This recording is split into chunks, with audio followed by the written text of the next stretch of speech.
সুপ্রিয় ভিউয়ার্স, আসসালামু আলাইকুম। পবিত্র মাহে রমজানের শুভেচ্ছা জানিয়ে শুরু করছি আজকের এই ভিডিও। আল্লাহ রাব্বুল আলামিন এই মাহে রমজানকে অপেক্ষা করে এই মাহে রমজানের বদৌলতে আল্লাহ রাব্বুল আলামিন আমাদের সমস্ত জীবনের পাপগুলো মাফ করিয়ে দিন এবং আল্লাহ রাব্বুল আলামিন রমজানকে ওসিলা করে আমাদের হেদায়েত দান করুন। আজকের এই ভিডিওতে রমজানের যে 4 আমল বেশি বেশি করা দরকার বা রমজানের যে 4 আমল আমরা বেশি বেশি করব এই সম্পর্কে আজকে এই ভিডিও। আমল ইবাদতের মাস রমজান। বছরের অন্য যে কোনো মাসের তুলনায় এই মাসে মুসলমানেরা বেশি ইবাদত করেন। যার অন্য মাসের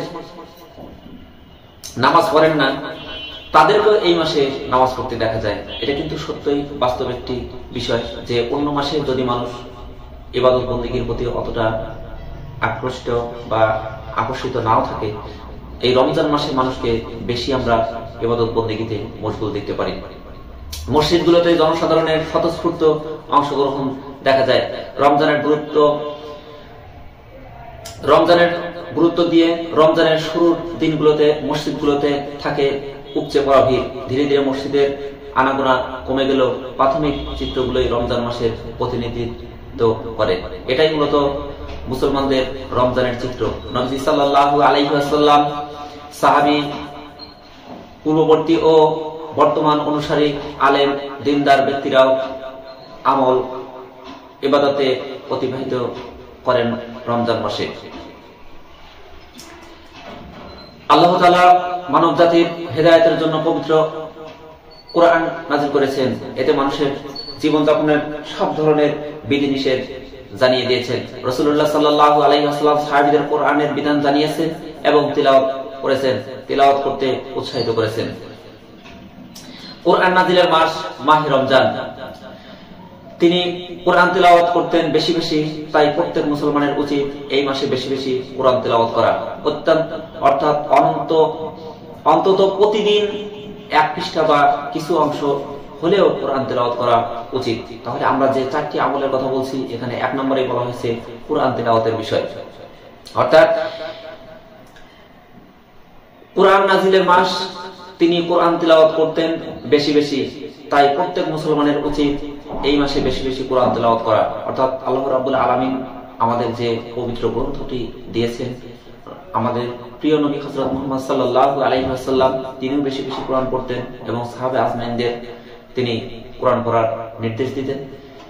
সুতরাং আমাদের সেই পথ অনুসরণ করে আমাদের বেশি বেশি কোরআন তিলাওয়াত করা, এমনকি রমজানের মাসে কম করে হলেও প্রতিদিন 1 পৃষ্ঠা হলেও আমাদের এই কোরআন পড়া বা কোরআন তিলাওয়াত করা আমাদের উচিত।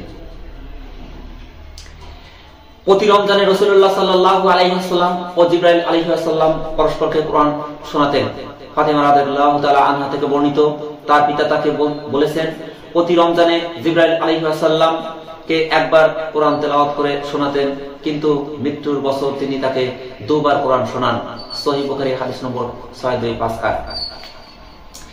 এরপরে 2 নম্বরে আমাদের যে আমলটি রয়েছে সেটা হলো দান সদকা করা।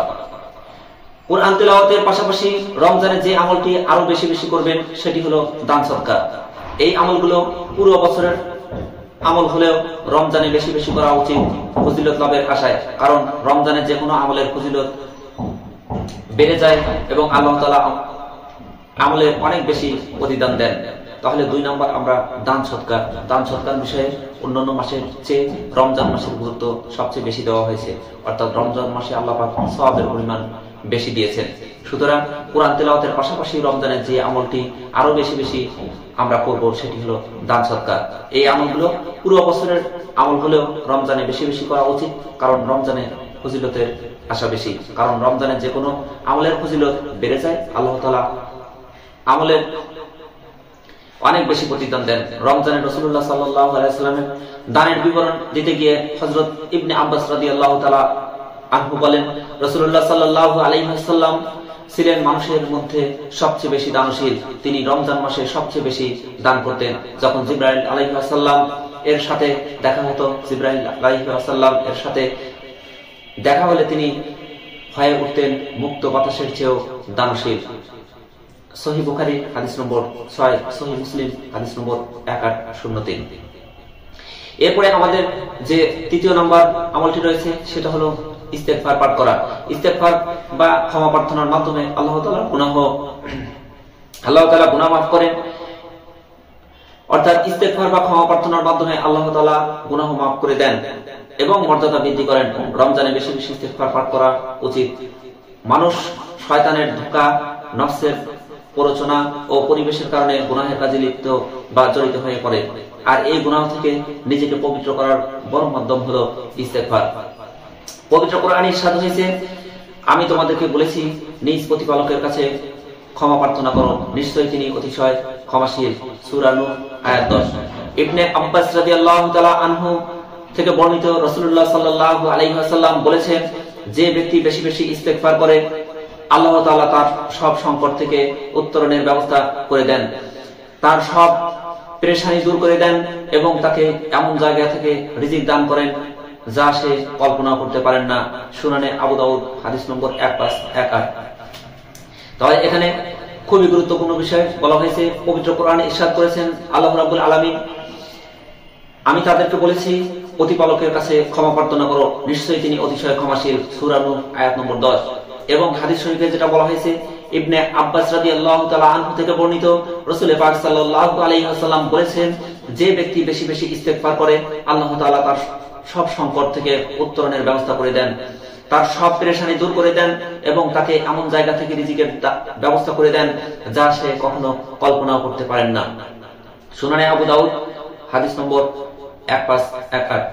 সর্বশেষ আমরা 4 নম্বর যে আমলের কথাটি বলছি সেটা হলো জাহান্নাম থেকে মুক্তি চাওয়া। রমজানে মানুষ নেক আমল বেশি বেশি করে এবং করার চেষ্টা করে। নেক আমলে লিপ্ত থাকার ফলে আল্লাহ তাআলা সহজেই দোয়া কবুল করেন। মানুষ নিজের প্রয়োজনে অনুপাতে আল্লাহর কাছে দোয়া চায়।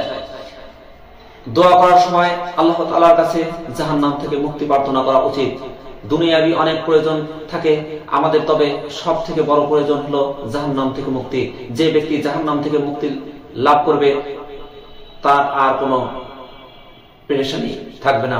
সবার উচিত রমজানে আল্লাহ তাআলার কাছে জাহান্নাম থেকে বেশি বেশি মুক্তি চাওয়া, কারণ জাহান্নাম থেকে মুক্তি পেলেই মানুষ জান্নাতের ভাগীদার হবে। সুতরাং আল্লাহ রাব্বুল আলামিন আমাদের জাহান্নাম থেকে মুক্তি দেখ এবং এই রমজানে বেশি বেশি আমল করার তৌফিক দান করুক। আমরা সবাই বেশি বেশি আমল করি। আপনারা আমার জন্য আমল করুন, অর্থাৎ দোয়া করবেন। আপনাদের জন্য আমি ইনশাআল্লাহ দোয়া করব। সাবস্ক্রাইব করে পাশে থাকবেন। সবাইকে আল্লাহ রাব্বুল আলামিন এই রমজানকে ওসিলা করে মাফ করে দিক এবং হেদায়েত দান করুন। সবাই ভালো থাকুন, সুস্থ থাকুন, সবার নেক হায়াত কামনা করে এখানে বিদায় নিচ্ছি। আসসালামু আলাইকুম ওয়া রাহমাতুল্লাহি ওয়া বারাকাতুহু।